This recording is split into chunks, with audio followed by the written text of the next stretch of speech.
जय हिंद दोस्तों। आप सभी का अपने चैनल K95 एग्जाम में स्वागत है। तो आइए आज की सीरीज को स्टार्ट करते हैं जो बेहद ही इंपॉर्टेंट होगी। 9वीं सीरीज होगी एसएससी सीएचएसएल टायर 1 2023 के एग्जाम के पॉइंट ऑफ व्यू से। एंड सभी मित्र देख सकते हैं जो एसएससी एमटीएस हुए हैं, एसएससी जीडी एंड वीडियो री एग्जाम एंड अदर एग्जाम के पॉइंट ऑफ व्यू से जो मित्र तैयारी कर रहे हैं उनके लिए तो बेहद ही इंपॉर्टेंट भी होगा। तो सभी मित्र देखें। आइए आज की सीरीज को स्टार्ट करते हैं जो 10वीं सीरीज होगी एग्जाम के पॉइंट ऑफ व्यू से। आइए तो स्टार्ट करते हैं सामान्य अध्ययन व्याख्यात्मक सीरीज एंड जो मोस्ट इंपॉर्टेंट क्वेश्चन होंगे उस पर व्याख्या भी किया जाएगा। तो आप सब मित्र वीडियो के लास्ट तक बने रहिए, क्वेश्चन बेहद ही इंपॉर्टेंट एग्जाम के पॉइंट ऑफ व्यू से। ये रहा आपका 26वां क्वेश्चन। आइए स्टार्ट करते हैं 26वां क्वेश्चन। सूर्य किरण अभ्यास किन दो देशों के मध्य आयोजित किया गया है या किया जाता है? तो 26वें का राइट आंसर क्या हो जाएगा दोस्तों? C is the right answer. Bharat और नेपाल के बीच कौन सा अभ्यास स्टार्ट किया गया? सूर्य किरण। एंड इस समय भी जो अभ्यास करंट में दिए गए हैं उसको भी आप सभी मित्र समझ सकते हैं। And daily current affair daily रोजाना सीरीज जा रही है K95 एग्जाम चैनल पर, आप वहाँ से भी देख सकते हैं। एंड वीकली सीरीज भी जा रही है, वहाँ पे भी सभी चीज़ें देख सकते हैं। करंट में जो चीज़ें हाईलाइटेड हैं उसको भी उसमें सभी चीज़ें मेंशन की गई हैं। चैनल को देखते रहिए। तो इसका राइट आंसर है भारत और नेपाल के बीच कौन सा सूर्य किरण अभ्यास शुरू किया गया है। तो आइए अगले क्वेश्चन की तरफ बढ़ते हैं। एंड वीकली भी करंट अफेयर है जो जा रही है, उसको भी आप सभी तो देख सकते हैं K95 एग्जाम पर। एंड जीन बैंक परियोजना स्थापित करने वाला भारत का पहला राज्य कौन बन गया है या कौन है? तो भैया कौन है? पहला राज्य कौन है? तो महाराष्ट्र है, गुजरात है, बिहार है, मध्य प्रदेश है। जैसा कि मेरे हर वीडियो में बताया जाता है, अगर कोई अगर क्वेश्चन के सामने पहला लग जाता है तो ऑलरेडी वो क्वेश्चन एग्जाम के पॉइंट ऑफ व्यू से मोस्ट इंपॉर्टेंट हो जाता है। तो 27वें का राइट आंसर हो जाएगा A is the right answer. Maharashtra बन गया है। महाराष्ट्र ने देसी और लुप्तप्राय जानवरों, फसलों, समुद्री और जैविक प्रजातियों के संरक्षण के लिए एक जीन बैंक परियोजना स्थापित करने की घोषणा की है, जो ऐसा करने वाला पहला राज्य बन गया है। तो ये ऑलरेडी एग्जाम के पॉइंट ऑफ व्यू से मोस्ट इंपॉर्टेंट है। आइए आगे बढ़ते हैं। ये इज द राइट आंसर था महाराष्ट्र इसमें। अगला क्वेश्चन देखते हैं। चौथी खेलो इंडिया यूथ गेम 2021 का शुभंकर क्या था? तो ये भैया 2021 का करेंट है। तो 28 का राइट आंसर हो जाएगा। 28 का राइट आंसर है डी, जय और विजय। तो इस समय इस 2023 का हमें सभी चीज़ें मेंशन करना है, तो उसके लिए तो आप सभी मित्र चैनल को जरूर सब्सक्राइब कर लें। डेली करंट अफेयर चल ही रहा है, वीकली करंट अफेयर भी चल रहा है और मंथली करंट अफेयर पर चर्चा की जा रही है। टीम वर्क काम कर रही है, उसको भी जल्द से जल्द वो भी सीरीज आ सकती है K95 एग्जाम पर। तो चैनल को जरूर सब्सक्राइब कर लें कंप्यूटर एग्जाम की तैयारी करने के लिए। तो इसमें D is the right answer. आइए क्वेश्चन की तरफ बढ़ते हैं। बजराम बेगज किस देश के नए राष्ट्रपति बने हैं? तो क्यूबा, अल्बानिया, पनामा, कनाडा। तो 29 का राइट आंसर है बी, अल्बानिया के बजराम बेगज राष्ट्रपति बने हुए हैं भैया। आइए इससे समझ कुछ फैक्ट देखते हैं। 2022 में नजराम नेगज अल्बानिया के नए राष्ट्रपति चुने गए हैं। तो समझते रहिए चीज़ों को। कौन बने हैं? तो कौन बने हैं? बजराम, यहाँ लेकिन यहाँ पे नजराम भी दे सकता है, उसको भी समझते रहिए। बजराम बेगज या नजराम नेगज अल्बानिया के नए राष्ट्रपति बने हैं। जो अल्बानिया की राजधानी कौन सी में थी मित्रों? तो अल्बानिया की राजधानी है तिराना। तिराना अल्बानिया की राजधानी है, इस चीज़ को भी जानते रहिए। आइए अगले क्वेश्चन की तरफ बढ़ते हैं। ये आपका अगला क्वेश्चन है। अगला क्वेश्चन, द ग्रेट गैट्सबी नामक उपन्यास निम्न से किसने लिखा है? तो भैया Chinua Achebe, F Scott Fitzgerald है, हार्पर लीग, एलिस वॉकर। तो 30वें का राइट आंसर हो जाएगा बी। तो B is the right answer है, एफ स्कॉट फिट्स या फिट्स गेराल्ड। ये क्या लिखे हैं भैया? द ग्रेट गैट्सबी नामक उपन्यास के लिखे हुए हैं आपके। B is the right answer है यहाँ पे। आइए अगले क्वेश्चन की तरफ बढ़ते हैं। अगला क्वेश्चन ये रहा आपके सामने। अगला क्वेश्चन है, अगला प्रश्न रहा ये रहा आपके सामने 31। नाम बदलने से पहले माउंट एवरेस्ट के केवल एक रूप में जाना जाता है। पीक 4,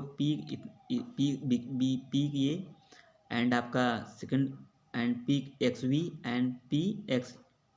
तो भैया 31 का राइट आंसर क्या हो जाएगा? 31 का राइट आंसर सी, पीक ये है। माउंट एवरेस्ट को 1865 ईस्वी से पहले पीक XV कहा जाता था, जिसे इसे संस्कृत व नेपाली में सागर माथा कहा जाता था। कब कहा जाता था भैया? 1865 में। सन याद करके रखिएगा। और सागर माथा कहाँ किसे कहा जाता था? इसे संस्कृत व नेपाली में सागर माथा कहा जाता था। किसे? माउंट एवरेस्ट, हिमालय को। ठीक है, आइए देखते हैं अगला देखते हैं। अगला क्वेश्चन एग्जाम के पॉइंट ऑफ व्यू से क्या है। अगला क्वेश्चन ये आपके सामने। टू लाइफ्स टू लाइफ्स नामक पुस्तक के लेखक लेखिका कौन है। देखिए क्वेश्चन एग्जाम से बुक से आएंगे, दिवस से आएंगे, इस प्रकार की चीज़ों को तैयार कर लीजिए। चेतन भगत, विक्रम सेठ, अरुंधति राय, सुधा मूर्ति। तो 32 का राइट आंसर है B, Vikram Seth is the right answer है। आइए अगले क्वेश्चन की तरफ बढ़ते हैं। अगला क्वेश्चन ये रहा आपके सामने। 33 का राइट आंसर क्या है। पोंग और तापू राज्य के लोकप्रिय नृत्य हैं गोवा, अरुणाचल प्रदेश के, बिहार, छत्तीसगढ़ के। एंड जो मित्र नए हैं चैनल को जरूर सब्सक्राइब कर लें इस प्रकार के महत्वपूर्ण प्रैक्टिस सेट पाने के लिए। एंड जो बीएड एग्जाम का, देखिए बीएड का एग्जाम स्टार्ट होने वाला है तो उस पर भी जल्द जल्द सीरीज आएगी प्रैक्टिस सेट, एंड साथ ही साथ प्रीवियस ईयर क्वेश्चन को भी सॉल्व कराया जाएगा कि 95 एग्जाम के माध्यम से। आप सभी मित्र कम्पिटेटिव एग्जाम की तैयारी कर रहे हैं तो चैनल को जरूर सब्सक्राइब कर लें इस प्रकार के महत्वपूर्ण नोटिफिकेशन पाने के लिए। तो 33 का राइट आंसर दोस्तों हो जाएगा बी, अरुणाचल प्रदेश। अरुणाचल प्रदेश पोंग लोक नृत्य अरुणाचल प्रदेश का एक लोकप्रिय नृत्य है। तापू अरुणाचल प्रदेश का ही पारंपरिक नृत्य है। ठीक है, इस चीज़ को जानते रहिए दोनों में। तो आइए अगले क्वेश्चन की तरफ बढ़ते हैं। 34 का राइट आंसर क्या है ये देखते हैं। 34 का राइट आंसर आइए देखते क्या है। 34 क्वेश्चन है संयुक्त राष्ट्र जनसंख्या प्रभाग द्वारा संकलित सूची के अनुसार 2015 और 2020 के बीच जनसंख्या में 44% की वृद्धि के साथ दुनिया का सबसे तेजी से बढ़ने वाला शहर। 34 का राइट आंसर सी हो जाएगा इसमें, मल्लपुरम। ठीक है, इसका राइट आंसर है। आइए 35 को देखते हैं। 35 में कौन सा आंसर होगा।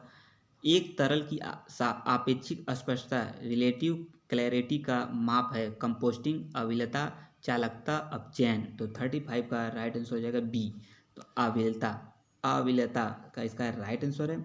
अविलता द्रव की सापेक्ष निर्मलता का माप है।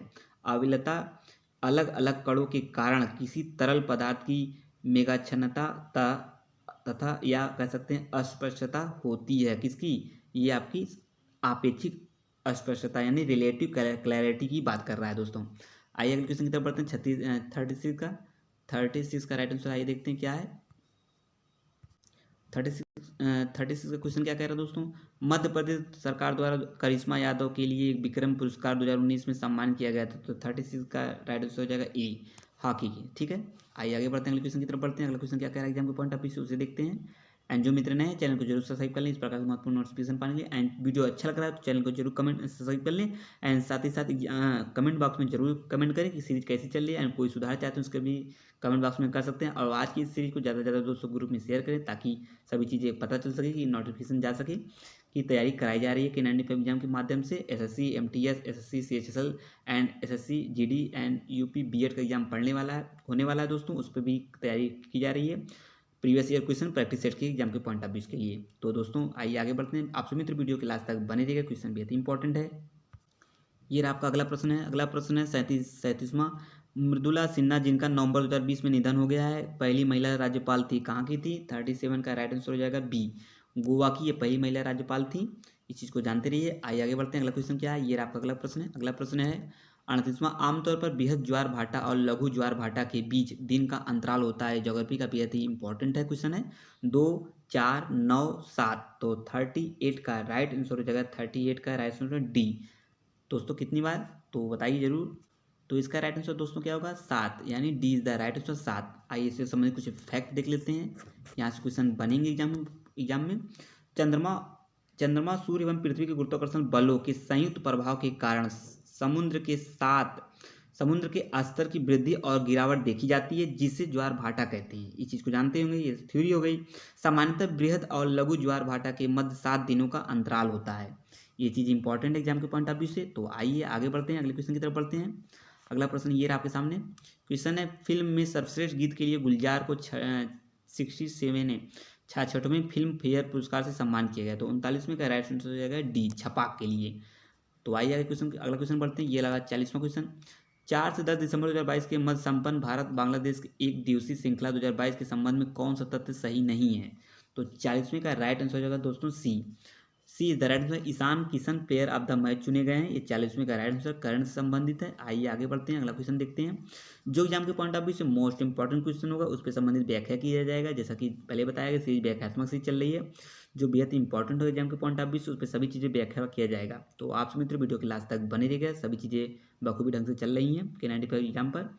एंड 41वें का राइट आंसर आइए देखते हैं। वित्त मंत्री निर्मला सीतारमण ने बजट 2021-22 के अपने बजट भाषण में 3 वर्षों में देश भर में मेगा टेक्सटाइल पार्क स्थापित करने की घोषणा की है। तो 41 का राइट आंसर क्या हो जाएगा? ए 7। एंड 2023 का जो बजट पास हुआ है दोस्तों, उस पर जरूर आप सब मित्र देख लीजिए की पॉइंट को, कहाँ से क्वेश्चन बनेंगे उस पर भी जल्द से जल्द K95 एग्जाम के माध्यम से क्वेश्चन बजट पे बनाया जाएगा, जो एग्जाम में पूछे जाने की पूरी संभावना होगी। मोस्ट इंपॉर्टेंट क्वेश्चन ही सिलेक्टेड क्वेश्चन को लाया जाएगा आपको एग्जाम के पॉइंट ऑफ को मद्देनजर को रखते हुए।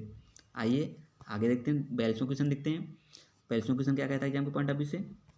ये रहा आपका 42वां क्वेश्चन। 42वां क्वेश्चन क्या है? भारतीय संविधान के 61वें संशोधन में क्या है संबंधित है इससे दोस्तों? तो 42वें का आइए देख लेते हैं। 42वें का राइट आंसर है बी। तो मतदान की आयु 21 से घटाकर 18 कर दी गई थी। किसमें? जो 42वें संविधान संशोधन 61वें संविधान संशोधन में कर दिया गया था। 61वां संविधान संशोधन अधिनियम 1988 के अंतर्गत मतदान की आयु 21 वर्ष से घटाकर 18 वर्ष कर दी गई थी। इस संशोधन के परिणाम स्वरूप वर्ष 1989 में संपन्न हुए आम चुनाव के लगभग 3.5 करोड़ मतदाता 18 से 21 वर्ष की आयु में मध्य थे। ये कुछ एक्स्ट्रा फैक्ट थे पॉलिटी से संबंधित। कभी कभी क्या होता है दोस्तों, क्वेश्चन डायरेक्ट ना पूछकर कुछ एक्स्ट्रा जो उससे संबंधित इर्द गिर्द से जो फैक्ट होते हैं उससे क्वेश्चन बन जाते हैं। कभी कभी क्या होता है, as a it question direct exam में देखने को मिल जाते हैं। लेकिन जो CHSL टायर 1 2023 की ये सीरीज चल रही है प्रैक्टिस सेट, बेहद इंपॉर्टेंट इफेक्टिव होगा एग्जाम के पॉइंट ऑफ व्यू से, क्योंकि एज ए इट यहाँ से कई क्वेश्चन एग्जाम में देखने को मिलेंगे। आप सभी मित्र एग्जाम में क्वेश्चन एग्जाम दे रहे हैं तो उस चीज़ से भली भांति परिचित होंगे। तो यहाँ से कई क्वेश्चन डायरेक्ट क्वेश्चन एग्जाम में देखने को मिलेंगे इस सीरीज से, जो सीरीज चल रही है। ये आपकी 10वीं सीरीज होगी, जो बेहद ही इंपॉर्टेंट होगी एग्जाम के पॉइंट ऑफ व्यू से, CHSL एग्जाम के पॉइंट ऑफ व्यू से। 43वां क्या है? आप सभी मित्र वीडियो के लास्ट तक बनेगा, कमेंट करना ना भूले दोस्तों, क्योंकि कमेंट ही आपका बेहद इंपॉर्टेंट होगा एक टीचर के उत्साह को बढ़ाने के लिए। कुछ नई चीज़ें की जाती हैं अगर कमेंट करते हैं दोस्तों तो उत्साह बढ़ता है। तो भारत के संविधान में राज्य के नीति निर्देशक सिद्धांतों का भारत के संविधान में राज्य के नीति निर्देशक सिद्धांतों को संविधान से लिया गया। किस संविधान, कहाँ से लिया गया दोस्तों? तो ऑस्ट्रेलिया के, स्पेन के, नॉर्वे से, आयरलैंड के। तो 43वें का राइट आंसर हो जाएगा डी, आयरलैंड के संविधान से लिया गया क्या आपका? राज्य के नीति निर्देशक सिद्धांत लिया गया दोस्तों। जो भारत के संविधान के राज्य नीति निर्देशक सिद्धांतों को आयरलैंड के संविधान से लिया गया है, इतना हो गया दोस्तों। इस सिद्धांत की अवधारणा आयरिश संविधान के अनुच्छेद 45 से आई है। कौन सा सिद्धांत? जो ये वाला सिद्धांत है दोस्तों। आइए अगर क्वेश्चन की तरफ बढ़ते हैं। एंड अगला क्वेश्चन है 44। निम्नलिखित में से किस ब्रिटिश अधिकारी ने कुख्यात क्रॉलिंग ऑर्डर जारी किया था, जिसके तहत भारतीयों को हाथ पैरों के बल रेंगते हुए गली से गुजरना पड़ता था? इस प्रकार के भी क्वेश्चन कभी कभी एग्जाम में देखने को दोस्तों मिलते हैं, क्योंकि ये संबंधित मॉडर्न इतिहास से संबंधित है। मॉडर्न इतिहास से संबंधित उससे पहले की क्वेश्चन है ये। 44वें का राइट आंसर आइए देखते हैं, D is the right answer. General Dyer था, जो बेहद ही क्वेश्चन इंपॉर्टेंट है। इस प्रकार क्वेश्चन कभी कभी बनते हैं। और जलियांवाला बाग हत्याकांड से संबंधित, इन्हीं से संबंधित है, इस चीज़ को भी जानते रहिए। अविभाजित पंजाब के अमृतसर में हुए जलियांवाला बाग हत्याकांड के बाद भारतीयों के उत्पीड़न के लिए जनरल डायर ने क्रॉलिंग ऑर्डर जारी किया था। और कब हुआ था वो जलियांवाला कांड? 1919 में हुआ था। ये घटना जानते रहिए, एग्जाम के पॉइंट ऑफ व्यू से मोस्ट इंपॉर्टेंट है। यहाँ से क्वेश्चन हर बार एग्जाम में देखने को मिलते हैं, इस चीज़ को जानते रहिए। आइए आगे देखते हैं अगला क्वेश्चन क्या है। अगला क्वेश्चन ये आपके सामने 45 क्वेश्चन क्या है ये देखते हैं। केंद्रीय भूजल बोर्ड BIS 10,500 और संशोधित मॉड्यूल इतना है। तो भैया के अनुसार एक समान पेयजल गुणवत्ता निगरानी प्रोटोकॉल के विनिर्देशों के अनुसार भारत में पेयजल निर्देशों का स्वीकार pH मान कितना है दोस्तों? तो 45 का राइट आंसर यहाँ है। आइए देखते हैं उसे। ये रहा आपका ऑप्शन है, ऑप्शन को देखिए। तो 45 का राइट आंसर हो जाएगा बी, यानी 6.5 से लेके 8.5 तक इसका pH मान है। तो आइए अगले क्वेश्चन की तरफ बढ़ते हैं। अगला क्वेश्चन क्या है एग्जाम के पॉइंट ऑफ व्यू से, उसे भी देखते हैं। क्वेश्चन है घूम मठ 46 का घूम मठ में संबंधित नामची, गंगटोक, दार्जिलिंग, कालिम्पोंग। तो C is the right answer, Darjeeling है। घूम मठ दार्जिलिंग में स्थित है। दार्जिलिंग उत्तर पूर्व भारत का एक प्रसिद्ध हिल स्टेशन है। यह दार्जिलिंग चाय के लिए प्रसिद्ध है। इस चीज़ को जानते रहिए, एक्स्ट्रा फैक्ट था कुछ एग्जाम के पॉइंट ऑफ व्यू से मोस्ट इंपॉर्टेंट। इस प्रकार भी कभी फैक्ट्स एग्जाम में क्वेश्चन बन ही जाते हैं। आइए अगला देखते हैं 47वां क्वेश्चन। निम्नलिखित में से किस देश ने ITTF international table tennis federation महिला विश्व कप 2020 की मेजबानी की थी? करंट से संबंधित है, केवल आंसर समझते हैं, चीन। आइए आगे देखते हैं अगला क्वेश्चन। ये आपका अगला प्रश्न 48। निम्नलिखित में से कौन सी भूस्खलन की व्यापक समन तकनीकी नहीं है? तो 4 ऑप्शन को देखिए, इसका राइट आंसर आप सभी कमेंट बॉक्स में बता ही सकते हैं। 48 का राइट आंसर क्या हो जाएगा दोस्तों? ए, भूस्खलन को रोकने के लिए वनस्पति आवरण में कमी। तो इज़ द राइट आंसर है। इसमें पूछ रहा है दोस्तों कौन नहीं है, इस चीज़ को भी समझते रहिए, क्वेश्चन को ध्यान से पढ़िए, क्योंकि क्वेश्चन कभी कभी क्या होता है नहीं है और हाँ, ये दोनों में कंफ्यूजन की स्थिति होती है, जिससे आता हुआ आंसर गलत हो जाता है दोस्तों। इस चीज़ को विशेष ध्यान में रखिएगा। आइए अगला क्वेश्चन देखते हैं। अगला प्रश्न है, एक विशिष्ट ध्रुपद शैली घराने से संबंधित है। तो 4 ऑप्शन को देखिए और बताइए ध्रुपद शैली है किस घराने से संबंधित है। 49 का राइट आंसर है अजरांदा, विष्णुपुर, नाथद्वारा, जाफर खानी। तो 49वें का right answer B Bishnupur. Bishnupur संबंधित है ध्रुपद शैली से। जो विष्णुपुर घराना हिंदुस्तानी संगीत की एक ध्रुपद शैली से संबंधित संगीत घराना है। नाट्य शास्त्र के अनुसार वर्ण, अलंकार, गायन, क्रिया, यति, वाणी, लय आदि जहाँ ध्रुव ध्रुव रूप में परस्पर संबद्ध रहे, ऐसे गीतों को ध्रुवा एवं जिन पदों में इनका निर्वाह होता हो ध्रुपद कहे जाते हैं। ये कुछ इस फैक्ट थे। फैक्ट क्या कहते थे, इससे संबंधित ध्रुव शैली किसे क्या कहते हैं वो संबंधित है। निम्नलिखित में से कौन सा मच्छर एक प्रकार नहीं है। Limulus, Culex, Anopheles, Aedes. तो 50वें का राइट आंसर आइए देखते हैं। Is the right answer Limulus is the right answer है। ठीक है, ल्यूमुलस मच्छर का प्रकार नहीं है। ल्यूमुलस के सामान्यतः अटलांटिक हारसू केकड़ा कहा जाता है। यह प्रजाति प्राय उत्तरी अमेरिका के उत्तरी अटलांटिक तट पर पाई जाती है। ये घोड़ों की नाल के आकार के होते हैं। कौन? आपका ल्यूमुलस। ये कुछ फैक्ट थे एग्जाम के पॉइंट ऑफ व्यू से। आज का ये लास्ट क्वेश्चन था जीएस का व्याख्यात्मक सीरीज की 10वीं सीरीज थी, जो भी है इंपॉर्टेंट थी। अब मिलेंगे नेक्स्ट सीरीज में। एंड ज़्यादा से ज़्यादा मित्रों कमेंट करिएगा और बताइएगा सीरीज कैसी चल रही थी। एग्जाम के पॉइंट ऑफ व्यू से मोस्ट इंपॉर्टेंट थे सभी प्रश्न। जीएस की ये व्याख्यात्मक सीरीज थी। अब कमेंट करना ना भूले दोस्तों कैसा रहा सीरीज में। एंड चैनल को जरूर सब्सक्राइब कर लें इस प्रकार के महत्वपूर्ण सीरीज पाने के लिए। अब मिलेंगे नेक्स्ट सीरीज में, तब तक के लिए आप सबका बहुत बहुत धन्यवाद। जय हिंद, जय भारत दोस्तों। Thank you.